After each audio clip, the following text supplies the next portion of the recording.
wabarakatuh. Bismillahirrahmanirrahim. Innal hamdalillahi nahmaduhu wa nasta'inuhu wa nastaghfiruh wa na'udzu billahi min shururi anfusina wa min sayyiati a'malina. Man yahdihillahu fala mudhillalah wa man yudlil fala hadiyalah. Ashhadu an la ilaha illallah wahdahu la syarika lah wa ashhadu anna Muhammadan abduhu wa rasuluh. Ya ayyuhalladzina amanu taqullaha haqqa tuqatih wa la tamutunna illa wa antum muslimun. Ya ayyuhan nasu ittaqu rabbakumul ladzi khalaqakum min nafsin wahidah wa khalaqa minha zawjaha wa batha minhuma rijalan katsiran wa nisaa'a wattaqullaha alladzi tasaaluna bihi wal arham innallaha kana 'alaykum raqiba. Ya ayyuhalladzina amanu taqullaha wa qulu qawlan sadida yuslih lakum a'malakum wa yaghfir lakum dhunubakum wa man yuti'illaha wa rasulahu faqad faza fawzan 'azima. Amma ba'd. Fa inna asdaqal hadithi kitabullah wa khairal huda huda Muhammadin sallallahu alaihi wa ala alihi wa sallam wa syarral umuri muhdatsatuha fa inna kulla muhdatsatin bid'ah wa kulla bid'atin dhalalah wa kulla dhalalatin finnar. Jamaah pengajian yang dirahmati Allah Subhanahu wa taala, rahimani wa rahimakumullah, kita lanjutkan. Kita masuk bab yang baru. Kemarin dalam pengajian Rabu malam Kamis pekan yang lalu sudah kita bacakan sedikit dari bab yang ke-27, yaitu babun maja'a fit tatayyuri. Qala asy-Syaikh Muhammad Ibnu Abdul Wahhab rahimahullahu taala fi kitabihi Kitabut Tauhid, sebagaimana beliau katakan dalam kitabnya Kitabut Tauhid. Qala rahimahullahu taala babun maja'a fit tatayyuri, bab tentang dalil-dalil yang datang berkaitan tentang tatayyur, terkait pembahasan tatayyur. Tatayyur sebagaimana yang sudah kita jelaskan, tidak mengapa kita ulangi sedikit apa yang disebutkan oleh para ulama kita, bahwa tatayyur itu sebenarnya dari kata-kata tatayyaro, ya tatayyaru tatayyuran. Jadi makna tatayyur itu dari kata-kata tatayyaro, ya tatayyaru tatayyuran, yaitu seseorang meyakini datangnya perkara-perkara yang membawa kesialan, atau datangnya perkara-perkara yang membawa manfaat atau maslahat disebabkan sesuatu selain Allah Subhanahu wa ta'ala. Inilah yang dimaksud dengan at-tatayyur. Padahal tidaklah ada yang mampu mendatangkan manfaat atau maslahat, dan tidak pula ada yang mampu mendatangkan madarat atau kerusakan, kecuali hanya siapa? Allah Subhanahu wa ta'ala. Tidak ada selain Allah Subhanahu wa ta'ala. Kita baca ayatnya, wa qaulillahi ta'ala, dan boleh dibaca wa qaulullahi ta'ala, boleh dibaca marfu dan boleh dibaca majrur. Firman Allah Subhanahu wa ta'ala yang terdapat di dalam surah Al-A'raf ayat yang ke-131. Allah Subhanahu wa ta'ala berfirman, kata Allah ta'ala, ala innama ta'iruhum 'indallah. Ala, ketahuilah, innama ta'iruhum, sesungguhnya perkara sial yang menimpa mereka sungguh benar-benar datangnya hanya dari Allah Subhanahu wa ta'ala. Walakinna aktsarahum la ya'lamun. Akan tetapi kebanyakan mereka tidak mengetahuinya.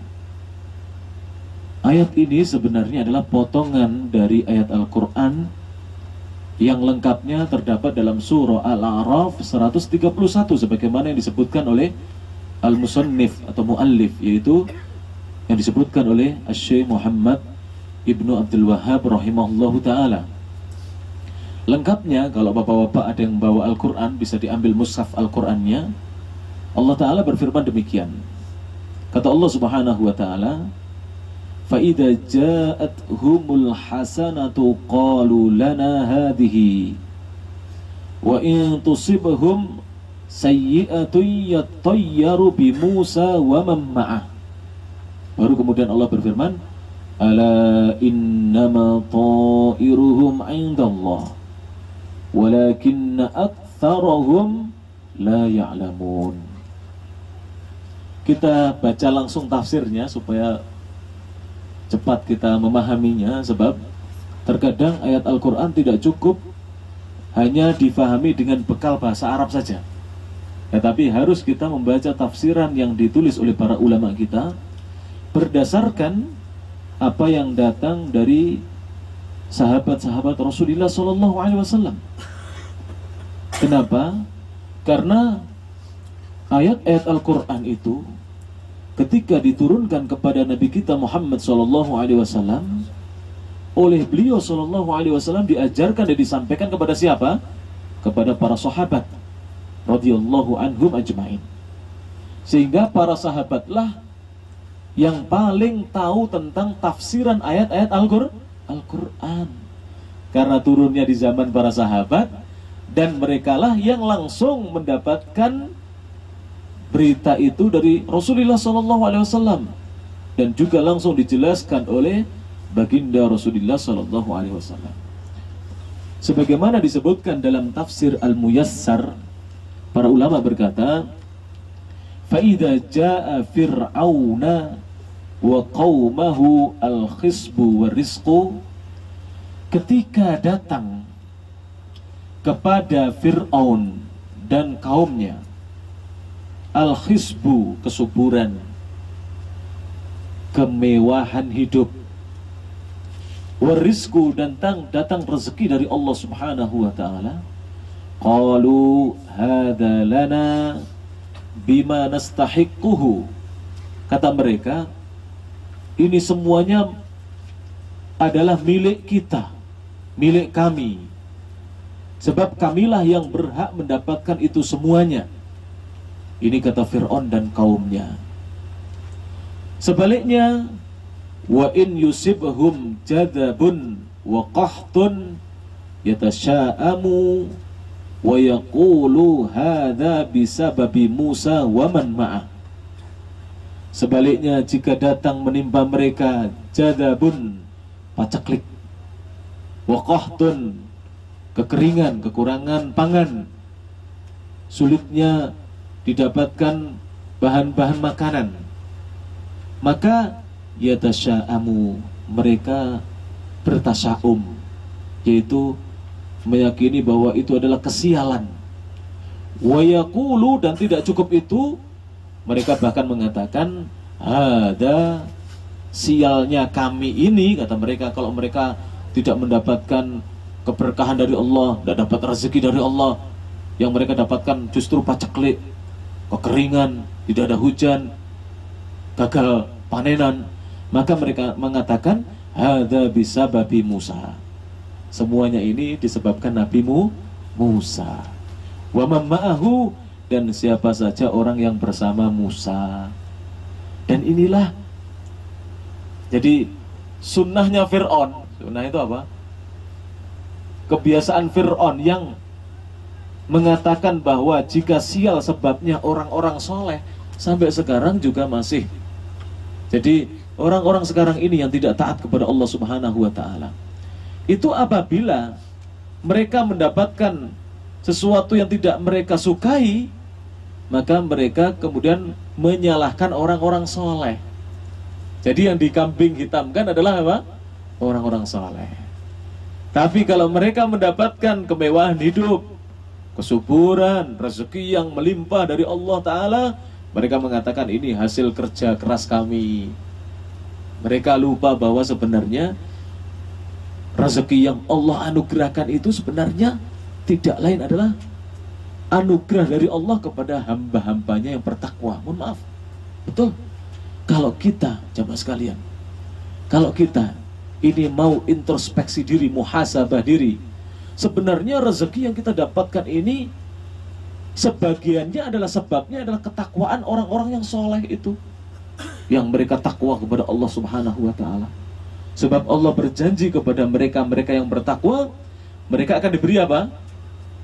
Jalan keluar dari segala problem kehidupannya. Kemudian mereka akan diberi oleh Allah Ta'ala rezeki dari arah yang tidak mereka sangka-sangka. Para ulama mengatakan, jemaah sekalian, bisa ditulis ini, rizqullahi wasi', rezekinya Allah itu luas. Rezekinya Allah itu apa? Rizqullahi wasi'un, rezekinya Allah itu luas. Jangan kita berpandangan sempit, kemudian kita mengatakan bahwa rezeki itu hanya terbatas kepada uang atau penghasilan atau gaji atau keuntungan. Bukan, jemaah sekalian. Rezeki Allah terkadang berupa kesehatan. Terkadang rezeki kesehatan lebih mahal dibandingkan rezeki berupa apa? Harta benda. Betul apa tidak? Tidakkah kita lihat kadang-kadang di sekeliling kita, di masyarakat kita, orang hartanya habis untuk berobat? Betul apa tidak ini? Sehingga kadang-kadang rezeki kesehatan itu mahal harganya, melebihi apa saja yang ada di dunia ini. Kadang-kadang rezeki itu berupa istri yang solihah. Kadang-kadang rezeki itu berupa anak. Ya amin, mudah-mudahan. Maklum banyak bujangan ini biasanya aminnya banter, keras. Kenapa? Karena pada belum nikah. Amin yang banter bapak-bapak, mudah-mudahan ya tak? Allah kabulkan. Yang tenanan kalau amin, jangan main-main. Mudah-mudahan Allah kabulkan rezeki istri yang solihah. Lu rugi pak, gajinya 1.500, 2.000 real tapi nggak dapat istri yang solihah atau belum dapat istri, rugi. Mendingan gajinya 1.000 tapi Allah sudah memberikan istri yang solihah kepada kita.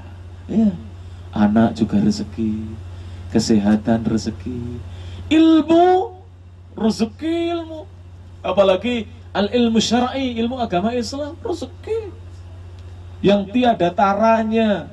Coba kita kemarin sudah bacakan sebuah hadis Rasulullah Shallallahu Alaihi Wasallam yang datang dengan sanad yang sahih, di mana Rasulullah Shallallahu Alaihi Wasallam bersabda, kata Rasulullah, raq'atul fajri khairun minad dunya wa ma fiha, rawahul Bukhari wa Muslim.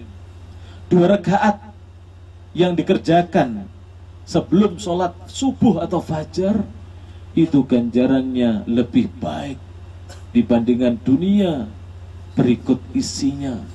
Dunia dan isinya, bayangkan. Kalau begitu ilmu agama ini rezeki yang luar biasa, tidak ada bandingannya. Apalagi setelah diberi ilmu, bisa mengamalkan ilmunya.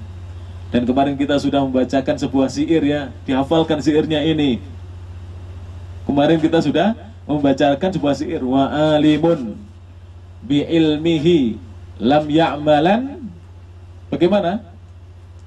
Kita sudah bacakan kemarin, wa alimun bi ilmihi lam ya'malan mu'adzabun min qabli ubadil wasan. Seorang yang alim dengan ilmunya dia tidak mau beramal, maka kelak akan disiksa sebelum disiksanya oleh Allah para penyembah berhala. Saya kemarin lihat kok ada wajah-wajah nggak paham atau bingung atau heran. Masa Ustadz, orang yang tidak mengamalkan ilmunya disiksa lebih dahulu daripada penyembah berhala yang jelas-jelas kafirnya? Iya, dalilnya memang berbunyi demikian. Karena nanti pada hari kiamat ada 3 golongan manusia yang akan diseret dan dicemplungkan, dilemparkan ke dalam api neraka lebih dahulu dibandingkan yang lainnya.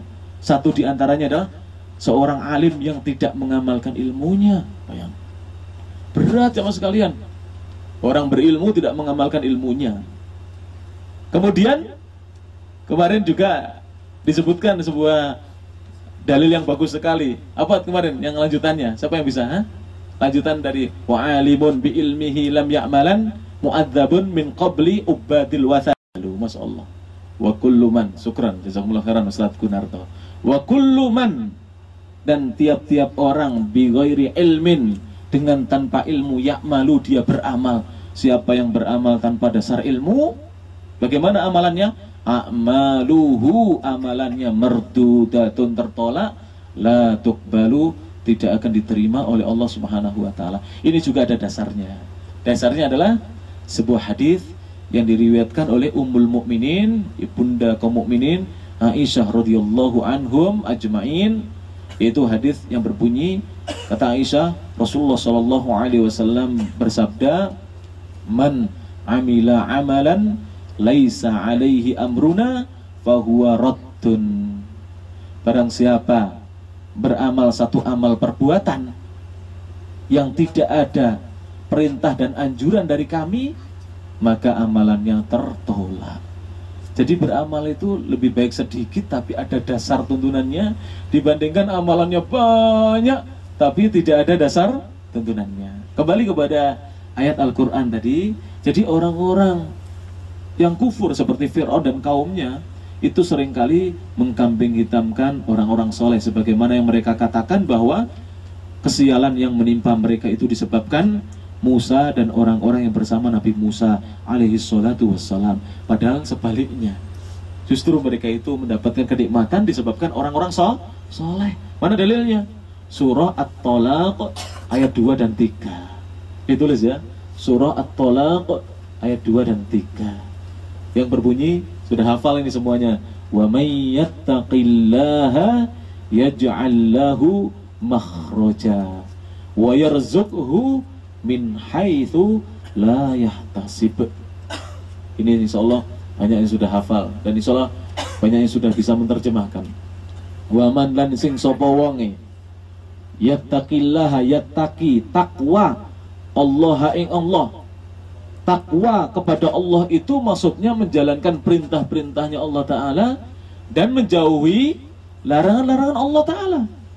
Juga menjalankan perintah-perintahnya Rasulullah Sallallahu Alaihi Wasallam dan menjauhi larangan-larangannya Rasulullah Sallallahu Alaihi Wasallam. Apa ganjaran balasan dari Allah Ta'ala kepada orang-orang yang bertakwa? Yaj'al, mongko Allah bakal andadekake lahu tumraping wong kang takwa makhroja, ing dalan keluar, diberi jalan keluar atas segala problem hidupnya, dimudahkan. Iya, orang bertakwa. Ya kadang-kadang kita begitu jemaah sekalian. Kita sepertinya kayak tidak ada yang menolong, ternyata Allah datangkan seorang penolong kepada kita, yang Allah gerakkan hatinya orang itu untuk menolong kita.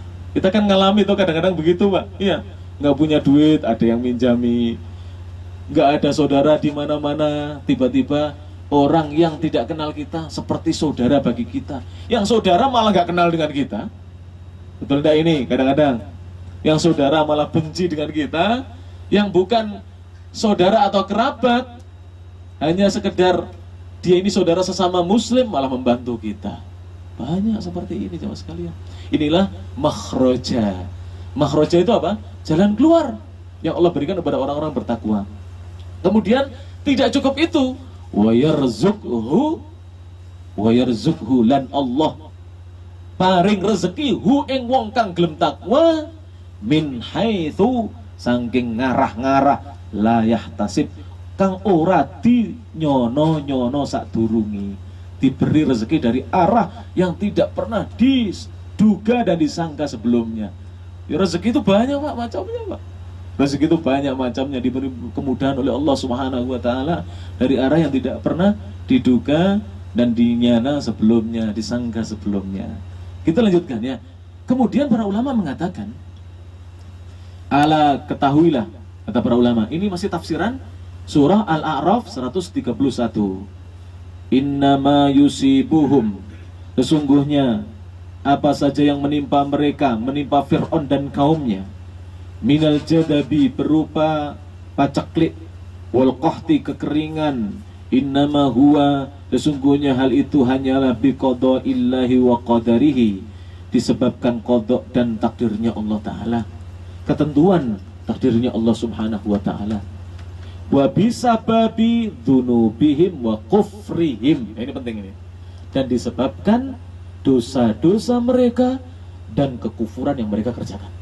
Sehingga jemaah sekalian, kalau kita diuji oleh Allah dengan sesuatu yang tidak kita sukai, ingat, pertama itu adalah qada dan qadarnya Allah.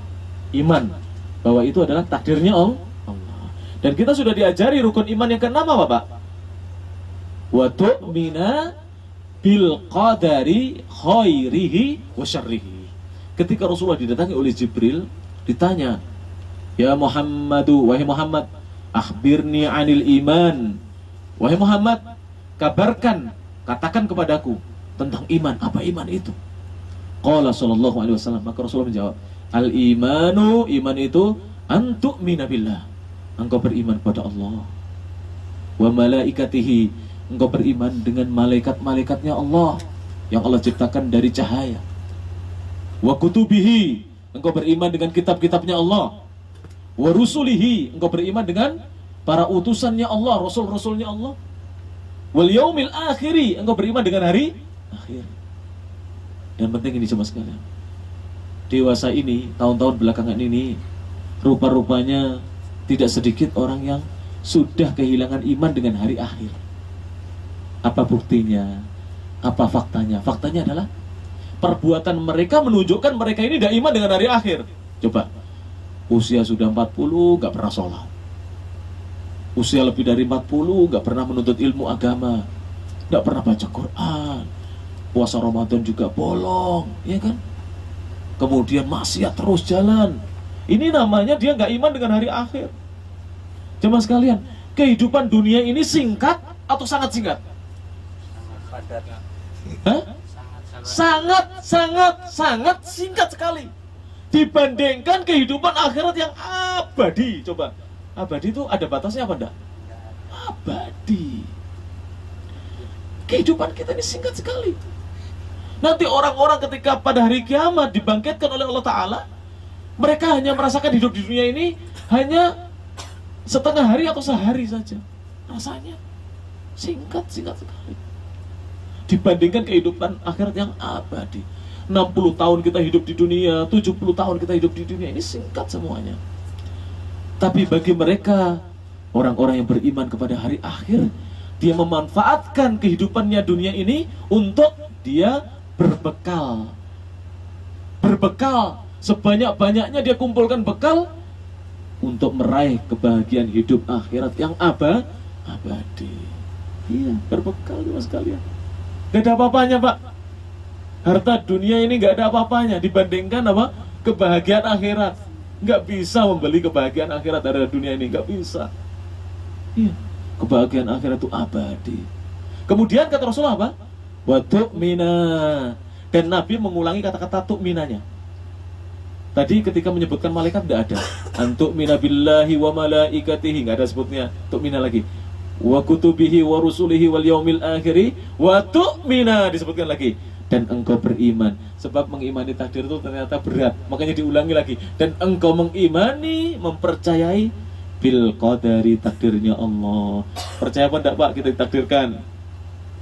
ditakdirkan harusnya pulang Ramadan sampai Dzulhijjah belum pulang. Alhamdulillah atau innalillah? Kalau makomnya para ambiya dan rusul, alhamdulillah Pak. Makom kita makom apa? Kedudukannya masih kedudukan apa gitu. Kalau makomnya para nabi, itu kalau diberi ujian, alhamdulillahi ala kulli halin ucapannya.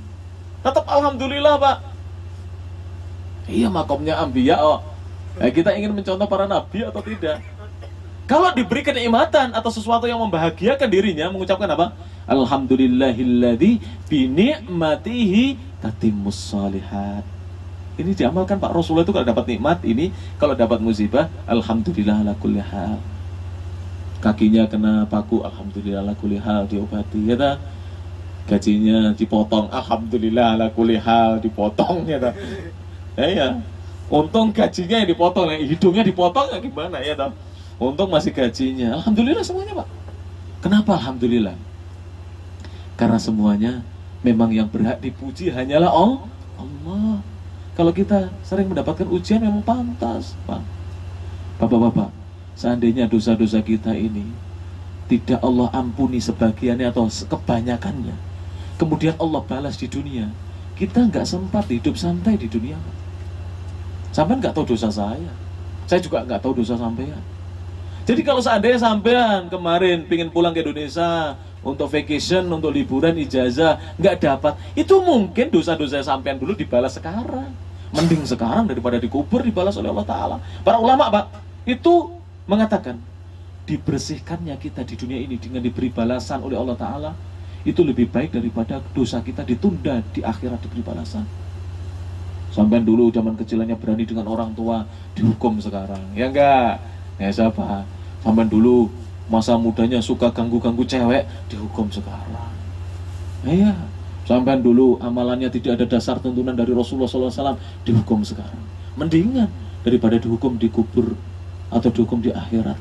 Tidak ada ampunan sudah di sana. Kalau sudah di sana tidak ada ampunan lagi. Dan tidak ada kesempatan untuk tobat. Di sini kita bisa tobat. Iya Bapak-bapak ya. Jadi ujian itu sebenarnya adalah anugerah. Tapi kita seringkali tidak paham, ya kan? Ujian itu anugerah apa enggak? Anugerah. Mana dalilnya? Hadis yang diriwayatkan Imam Bukhari dan Imam Muslim kalau tidak salah. Man yuridillahu bihi khairan, sampai tulis yang bisa nulis Arab. Man yuridillahu bihi khairan yufaqihu man yuridillahu bihi khairan yusib minhu. Mohon maaf ya. Man, barang siapa yurid, Allah kehendaki, Allahu Allah, bihi, terhadapnya, kepadanya, khairan, kebaikan, yusib, maka Allah akan memberikan musibah, minhu, kepadanya. Man yuridillahu bihi khairan yusib minhu, dalam satu riwayat yusab minhu, diberi musibah. Iya, diberi musibah oleh Allah Subhanahu wa ta'ala. Tapi ketahuilah, musibah yang Allah timpakan di dunia tidak seberapa dibandingkan musibah akhirat. Terkadang musibah dunia malah dibaliknya ada kebaikan. Seperti ini tadi, Rasulullah menjanjikan, siapa yang Allah kehendaki mendapatkan kebaikan, Allah akan berikan musibah di dunia. Dan musibah dunia ini macam-macam bentuknya, ya kan? Musibah dunia itu macam-macam bentuknya. Ya. Pulang ke Indonesia suruh beli tiket sendiri itu kan musibah ya, musibah dunia. Kalau kita ikhlas kepada Allah Subhanahu wa ta'ala, insya Allah akan datang banyak kebaikan kepada kita. Kita lanjutkan. Walakin, tidak ada di situ ya, ini tafsiran, masih saya bacakan tafsirnya dulu. Walakin, akan tetapi, aktsaru qaumi fir'auna, kebanyakan atau mayoritas kaumnya Fir'aun, la ya'lamuna dzalika, tidaklah mengetahui tentang hal itu. Jadi tidak tahu bahwasanya mereka itu ketika dapat nikmat sebenarnya sebab Nabi Musa dan orang-orang soleh bersamanya. Karena ketakwaan itu mendatangkan kenikmatan. Jangan dibalik Pak. Datangnya musibah itu sebabnya adalah dosa dan kekufuran, bukan dibalik. Jadi ketika seorang diberi ujian itu sebenarnya dosa-dosa seseorang kepada Allah Subhanahu wa ta'ala. Kita lanjutkan ayat yang kedua. Kemudian Syekh Muhammad ibnu Abdul Wahhab menukil sebuah ayat yang terdapat dalam surah Yasin, ayat yang ke-19. Dan insya Allah banyak yang hafal ayat ini ya. Allah Subhanahu wa ta'ala berfirman, qalu ta'irukum ma'akum a'in dzukirtum bal antum qaumum musrifun. Dengarkan tafsiran dari para ulama kita. Saya bacakan tafsirnya langsung.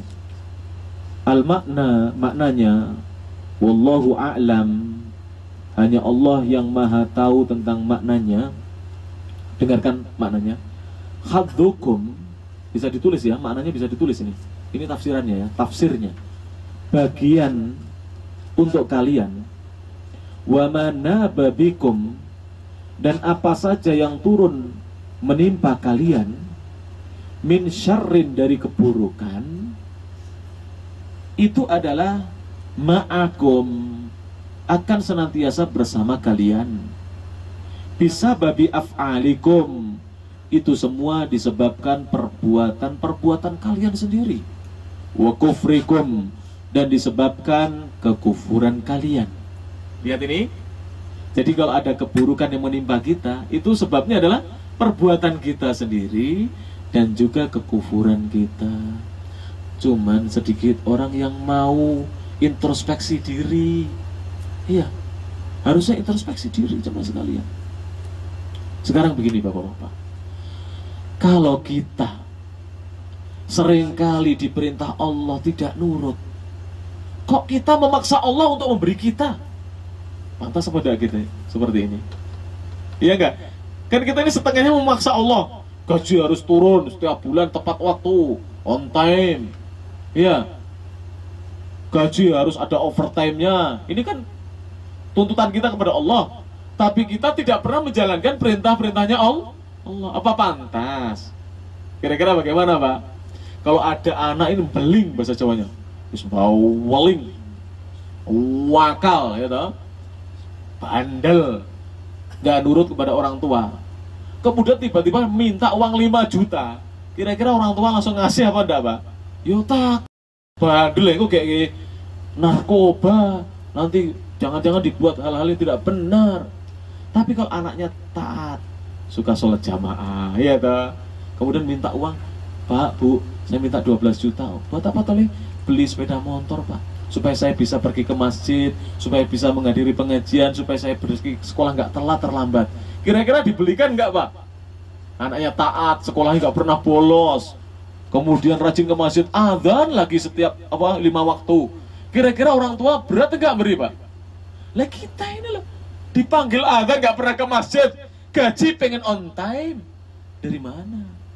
Ini introspeksi diri Pak, saya dan jenengan ya. Iya, kita dipanggil Allah nggak segera pergi ke masjid, pengajian juga malas-malasan, ustadznya datang terlambat terus ngomel-ngomel, juga teko-tekoin yang di wong ini. Nah, terus kemudian kita mengharapkan dari Allah Subhanahu wa ta'ala sesuatu yang banyak pemberian. Ya, harusnya kita tahu dirilah kepada Allah Ta'ala. Iya, Allah ini sudah sangat karom kepada kita, sangat memberikan banyak kemuliaan kepada kita, sangat dermawan, maha dermawan Allah Ta'ala kepada kita. Iya. Kita ini banyak maksiat tapi diberi sekian banyak, apa gak untung Mbak? Maksiat kita ini gak sedikit loh ya. Kadang-kadang yang sudah punya istri, dengan istrinya kasar, dengan anaknya kasar. Dulu, mudah-mudahan setelah ngaji ini jadi baik. Kan mesti ngaji tauhid ya toh? Katanya Pak Ila. Mesti ngaji tauhid, nanti pulang ke Indonesia, jadilah bapak yang penyabar. Jangan kasar dengan istri dan anak-anak, iya. Kemudian jadi menantu yang tahu sudah dikasih anak menantu sama mertua kita, ya kita nanti pulang ya dipijetikah atau dikasih duit mertua kita, ya kan? Subhanallah. Jangan jadi menantu yang sering dibicarakan oleh mertua tapi dibicarakan keburukannya bukan kebaikannya. Nah ini monggo Bapak, kapan kita membahagiakan orang tua dan mertua yo? Kapan? Selerene sampean loh, gaji ini sampean untuk membahagiakan orang tua. Kapan? Kita sudah ngaji nih semuanya ya. Kita lanjutkan jemaah sekalian. Kemudian jemaah sekalian, wa mukhalafatikum, dan disebabkan kalian menyelisihi an-nasihin, para pemberi nasihat. Ya, kalian menyelisihi para pemberi nasihat. Laisa huwa min ajlina, Itu semua bukan disebabkan kami. Jadi Allah ketika menurunkan keburukan itu bukan sebabnya Allah, sebabnya kita ini sama sekali. Kita ini sebenarnya sebabnya. Wala bisa babina, dan bukan sebab kami. Bal bibagyikum, bahkan itu sebabnya adalah kedoliman yang kalian perbuat. Wa udwanikum, dan permusuhan yang kalian kerjakan. Jadi fatairul baghidh zalimi ma'ahu, maka kesialan seorang yang perbuatannya melampaui batas dan dolim itu akan senantiasa mengiringi dirinya. Mohon maaf. Jadi orang yang perbuatannya melampaui batas, suruh taat nggak mau taat, dilarang ini malah dikerjakan, ya kan? Larangan malah diterjang, ketaatan malah ditinggal, maka kesialan itu mengiringi dirinya, Pak. Naudzubillah min dzalik. Sebagaimana pertolongan Allah mengiringi kesabaran. Ya enggak? Kita sudah ngaji. Innan nasra, teman tulis sini. Rasulullah bersabda, panjang hadisnya. Saya nukil di sini saja. Innan nasra ma'as sabri. Innan nasra, setuhune pitulungane Allah iku ma'as sabri, sartane kesabaran. Sesungguhnya pertolongan Allah itu senantiasa bersama kesabaran. Sabar itu apa? What is as-sabru? Apa maknanya sabar? Ya tak? Wa mas sabru, apa sabar itu? Sabar itu ada 3. As-sabru yanqasimu ila thalathati aqsam. Sabar itu terbagi menjadi 3. As-sabru ala ta'atillah. Sudah sabar atau belum kita? Sabar terus menjalankan ketaatan. Sabar enggak sholat jamaah, Pak? Sabar enggak ngaji, Pak? Bapak-bapak, sabar enggak mencari nafkah untuk anak istri? Sabar. Sabar enggak mendidik anak istri? Anakku senowa, aku tak ajarnya. Lu jangan. Berarti sampean enggak sabar. Nabi Nuh sampai akhir dari kehidupan putranya yang namanya Kan'an itu, dalam satu riwayat, itu tetap mengajak putranya untuk beriman, tapi putranya tidak mau beriman. Harusnya kita contoh Nabi Nuh alaihissalam dalam kesabarannya. As-sabru, yang pertama, sabar ala ta'atillah, untuk taat kepada Allah Ta'ala. Yang kedua, as-sabru an maksiatillah, sabar meninggalkan perbuatan maksiat kepada Allah. Sabar tidak maksiat, Pak. Ini harus sabar. Bujangan-bujangan, sabar, jangan pacaran. Putus pacaran, harus wajib putus. Ya, putus pacaran, harus sabar. Terus bagaimana, Ustaz? Menikah yang syar'i. Iya. Jadi menikah, bujangan, harus sabar. Ya toh? Kemudian yang ketiga, as-sabru ala aqdarillahi al-mu'limati. As-sabru, bersabar, ala aqdarillahi, atas takdir-takdir ketentuan Allah al-mu'limati, yang menyakitkan kita. Harus sabar. Ya, ditakdirkan begini harus sabar. Ya tak? Harusnya kita ini introspeksi di diri ketika diberi takdir oleh Allah Subhanahu wa taala. Kemudian beliau berkata, ini tafsirannya ya, tolong dibaca tafsiran, didengarkan dulu tafsiran yang saya bacakan. Fama waqa'a bihi minasyarri, maka apa saja keburukan yang menimpa dirinya, fahuwa sababuhu, maka dialah sebabnya. Jadi dia sendiri itu yang menyebabkan datangnya keburukan. Bukan Allah berbuat kedzaliman, tidak. Fahuwa sababuhu al-jalibu lahu, dialah sebab yang mendatangkan keburukan itu. Jadi kalau kita dapat keburukan, sebenarnya sebabnya kita sendiri yang mendatangkannya. Wadzalika biqada'illahi wa qadarihi, dan itu berdasarkan qada dan takdirnya Allah. Wa hikmatihi wa adlihi, dan berdasarkan hikmah dan keadilan Allah Subhanahu wa ta'ala. Ini jamaah sekalian, makanya hendaknya kita bersabar ya. Kalau diberi apa-apa oleh Allah Subhanahu wa ta'ala, bersabarlah. Karena sebenarnya apa yang datang dari Allah Subhanahu wa ta'ala itu adalah disebabkan kita sendiri. Jadi kita sendiri penyebabnya. Kemudian jamaah sekalian yang dirahmati Allah Subhanahu wa ta'ala, jika masih ada waktu, kita baca satu hadis. Jika nanti ada kesempatan kita baca seluruhnya, kalau tidak, insya Allah pekan depan kita akan lanjutkan. An Abi Hurairah radhiyallahu anhu, dari Abu Hurairah Semoga Allah Ta'ala meridhoi beliau. Beliau berkata, anna Rasulullahi, bahwasanya utusan Allah, Rasulullah Sallallahu Alaihi Wasallam qala, beliau bersabda. Dengarkan apa yang disabdakan oleh Nabi kita Muhammad Sallallahu Alaihi Wasallam. Enak Pak ngaji itu kalau yang dibacakan ayat dan tafsirnya, hadis dan syarahnya enak. Jadi kak ngobrol ngalur ngidul, ngomong gak jelas juntrungannya, yang diomongkan kila wakola, omongan orang. Kalau ngaji tafsir bagus, hadis masya Allah nikmat. Dengarkan hadis Rasulullah Sallallahu Alaihi Wasallam. Rasulullah bersabda, la adwa, tidak ada penularan penyakit. Nanti saya jelaskan, nggak usah khawatir. Wala tiyarota, tidak ada kesialan disebabkan sesuatu. Kemudian wala hamata, dan tidak ada kesialan disebabkan burung hantu. Wala safaro, dan tidak ada kesialan disebabkan bulan safar atau sofar.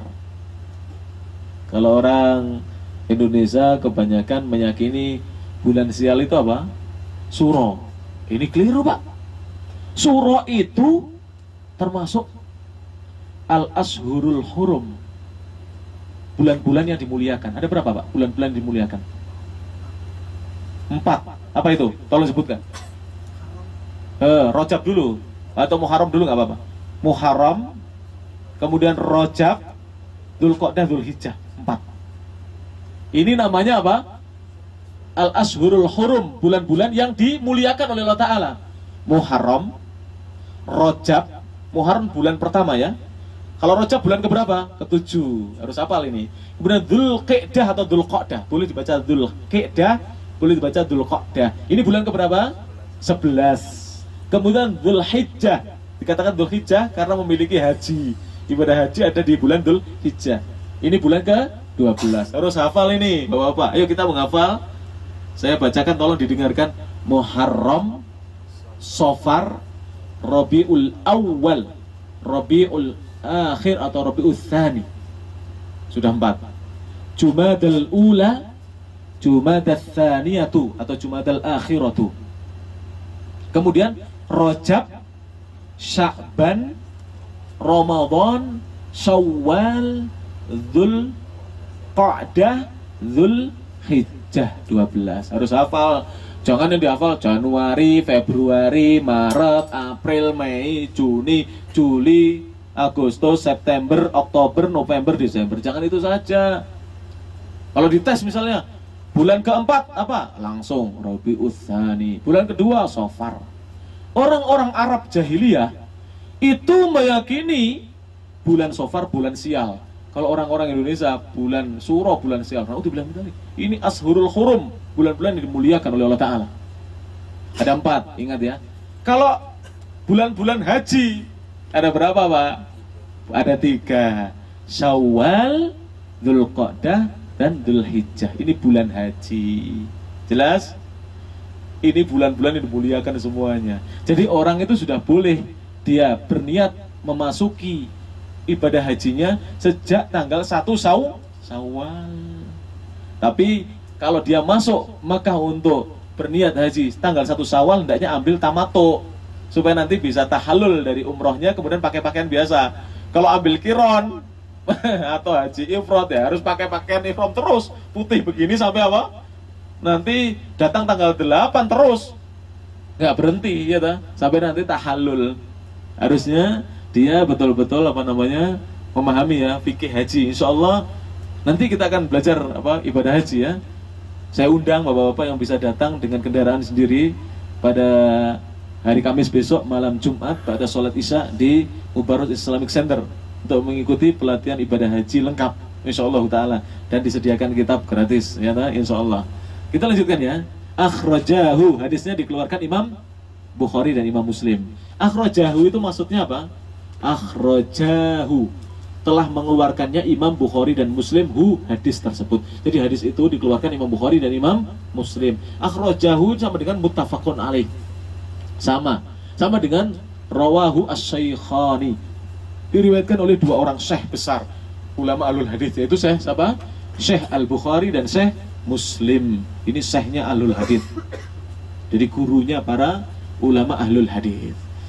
Zada Muslimun, Imam Muslim rahimahullahu ta'ala menambahkan, wala nau'a, dan tidak ada hujan disebabkan bintang-bintang tertentu, wala ghula, dan tidak ada hantu yang bisa menyesatkan dan mencelakakan.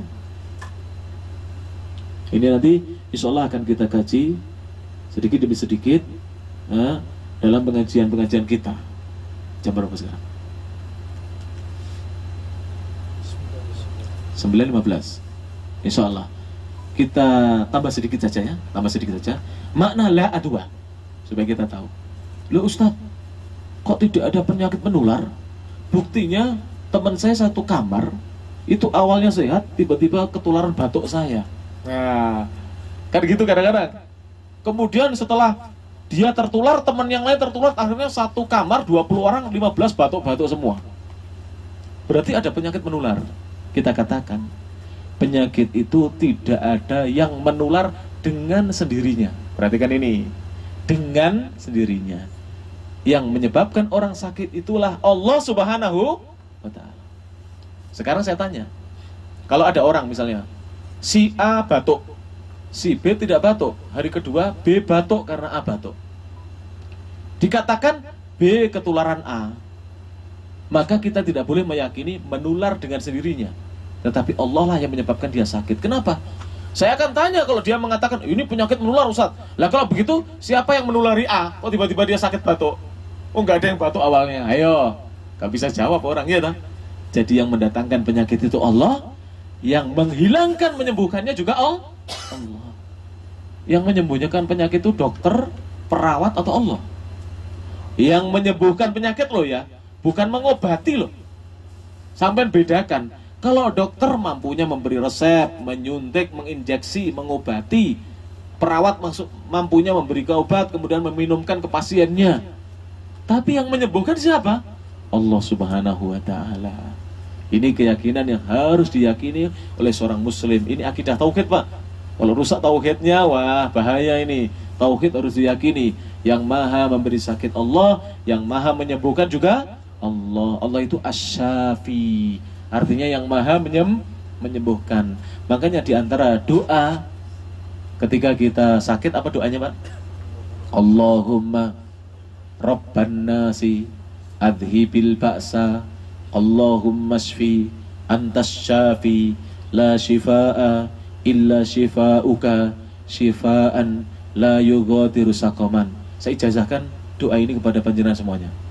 Ya, Allahumma, ya Allah, Rabban nasi, Allah yang merajai Robnya manusia, yang memiliki manusia, sesembahannya manusia.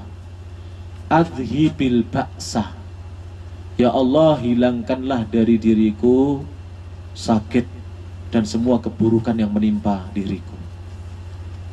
Allahumma, ya Allah, isfi, sembuhkanlah diriku. Antas syafi, engkaulah yang maha menyembuhkan. La shifaa, tidak ada kesembuhan sedikit pun, illa shifauka, kecuali kesembuhan yang datang dari sisimu. Shifaan, kesembuhan.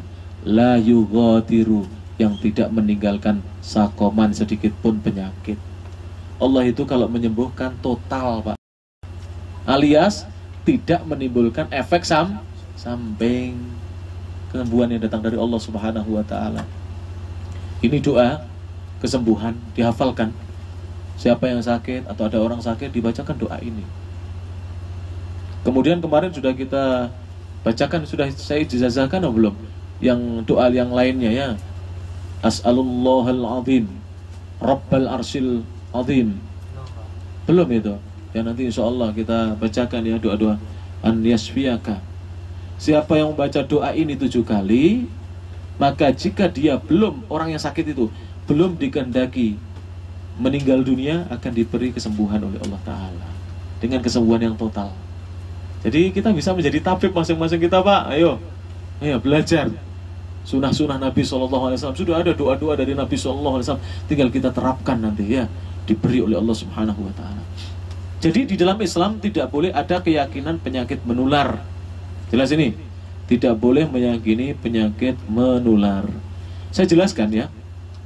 Berkata para ulama, qala Abu Sa'adat al-adwa, kan tadi Rasulullah mengatakan la adwa, tidak ada penularan dengan sendirinya. Penyakit itu tidak bisa menular dengan sendirinya, tidak bisa.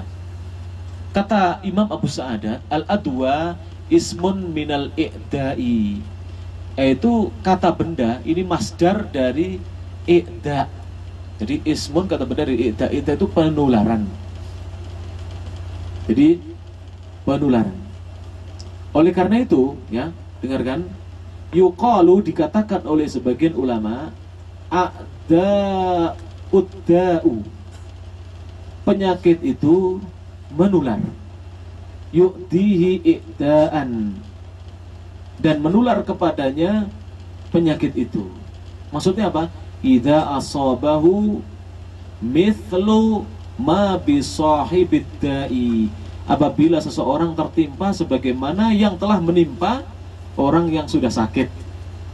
Ya, kalau kita mengatakan apa, tertular. Tapi akidah kita, akidah Islam, tidak boleh kita meyakini penyakit ini menular dengan sendirinya. Makanya tidak boleh kita katakan penyakit menular, nggak boleh, Pak. Kenapa nggak boleh? Sebab kalau kita katakan penyakit itu menular, siapa yang pertama kali harusnya tertular? Orang yang sering kontak langsung, bersinggungan langsung dengan pasien. Siapa? Dokter dan perawat. Buktinya dokter itu setiap hari menangani sakit yang macam-macam, berat, ringan, sedang sakitnya, tapi kok nggak tertular? Karena memang penyakit itu tidak ada yang menular, kecuali yang menyebabkan sakit itu hanyalah siapa? Allah Subhanahu wa Ta'ala. Karena dokter itu yakin, Pak, kalau orang membantu orang yang sakit tidak akan diberi sakit oleh Allah. Kalau dokternya sakit, siapa yang nangani? Semua pada sakit, gimana? Orang yang di rumah sakit itu sakit kan, datang ke rumah sakit, kemudian dokternya tertular, perawatnya tertular. Ya siapa yang menangani para pasiennya? Itulah keadilan Allah Subhanahu wa Ta'ala. Lihatlah, dokter-dokter itu penyakit apa saja di rumah sakit, dokternya alhamdulillah tiap hari masih bisa bekerja. Ya, ini untuk memeriksa pasiennya, memberikan resep kepada pasiennya, menganalisa penyakit pasiennya, dan seterusnya. Subhanallah. Jadi kita nanti kalau jadi tabib jangan takut. Wah, jangan dekat-dekat ini, nanti Pak tabib ketularan. Oh, ini berarti tabib belum tahu akidah ini, tak? Akidah tauhid ini. Tidak ada penyakit yang menular dengan sendirinya, coba sekalian. Hanya saja, dengarkan, hanya saja ada sebuah hadis dari Nabi Shallallahu Alaihi Wasallam yang seakan-akan hadis Rasulullah ini bertentangan dengan hadis yang kita baca riwayat Bukhari Muslim dari Abu Hurairah. Seakan-akan bertentangan, yaitu sebuah hadis yang diriwayatkan oleh Imam Muslim. Seakan-akan bertentangan dengan hadisnya Imam Muslim yang lain dan Bukhari. Yaitu Rasulullah SAW bersabda, dengarkan ini, la yuridu mumridun ala musihin, janganlah orang yang sakit mendatangi orang yang sehat. Seakan-akan ada pertentangan ya. Tadi Rasulullah mengatakan tidak ada penyakit menular. Kok tiba-tiba Rasulullah mengatakan orang yang sakit jangan mendatangi orang yang sehat. Satu, ada hadis lagi, tak ajak berpikir nanti sampean. Kayak gak ngaji gak ngerti. Kalau tidak kita belajar agama, menuntut ilmu di depan guru gak bakal tahu. Apalagi kalau ngarang-ngarang tambah gak tahu. Kita baca kitab, Pak. Ada kitabnya ini, saya bacakan. Yang kedua hadisnya. Kalau hadis yang kedua ini diriwayatkan dari sejumlah para sahabat, ya kan? Riwayatnya ini waqad rawa haditsu la adwa jama'atun minas sahabah, sekelompok para sahabat. Kemudian ada hadis lagi, dengarkan, yang diriwayatkan dari jalan yang lainnya. Rasulullah SAW bersabda, wa firra minal majdumi kama tafirru minal asati. Apa maknanya? Wa firra, dan larilah, minal majdumi, dari orang yang terkena penyakit lepra. Lepra itu apa, Pak? Kusta, penyakit kusta. Orang bilang menular, Pak.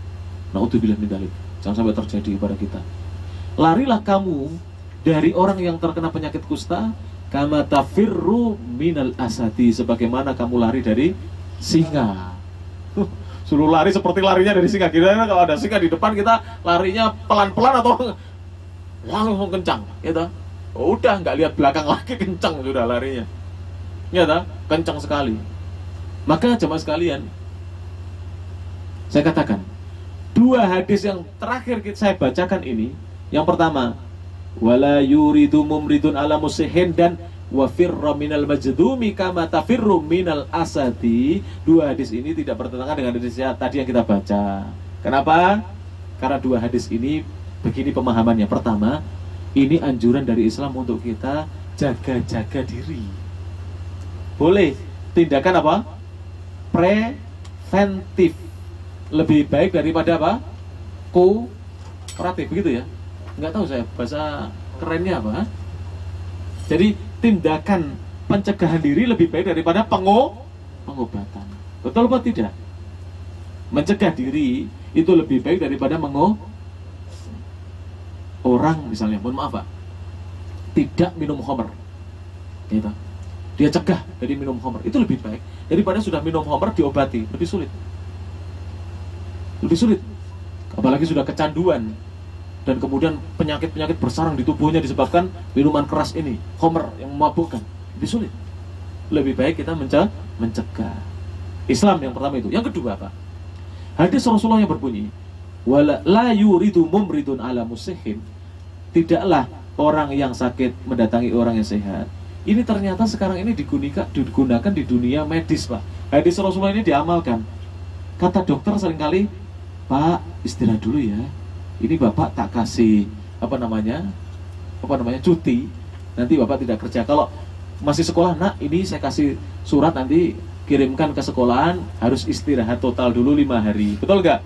Berarti orang yang sakit tidak keluar menemui orang yang sehat. Kenapa? Supaya lekas diberi kesembuhan oleh Allah Ta'ala. Ini maksudnya. Dan sekarang diamalkan Pak.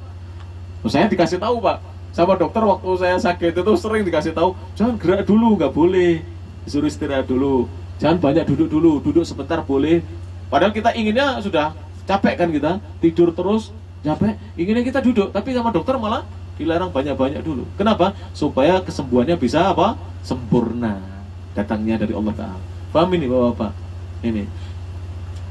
Demikian juga hadis Rasulullah SAW, larilah dari orang yang terkena lepra, menderita lepra atau kusta, sebagaimana larimu dari singa. Dan juga ada hadis dari Nabi SAW, man sami'a bihi fi ardin, siapa yang mendengar ada taun yang menimpa. Taun itu wabah, penyakit yang mematikan, yang menimpa satu negeri. Fi ardin, menimpa satu negeri, menimpa bumi. Fala yaqdumu alaihi, janganlah dia mendatangi negeri itu. Jadi misalnya ini ada taun ya, wabah misalnya, kita di negeri yang lain jangan masuk dulu sampai wabahnya sudah hilang dari situ. Ini juga tindakan apa? Preventif, pencegahan. Boleh masuk ke situ jika memang dia adalah tenaga medis yang ingin mengobati dan di situ tidak ada tenaga medis.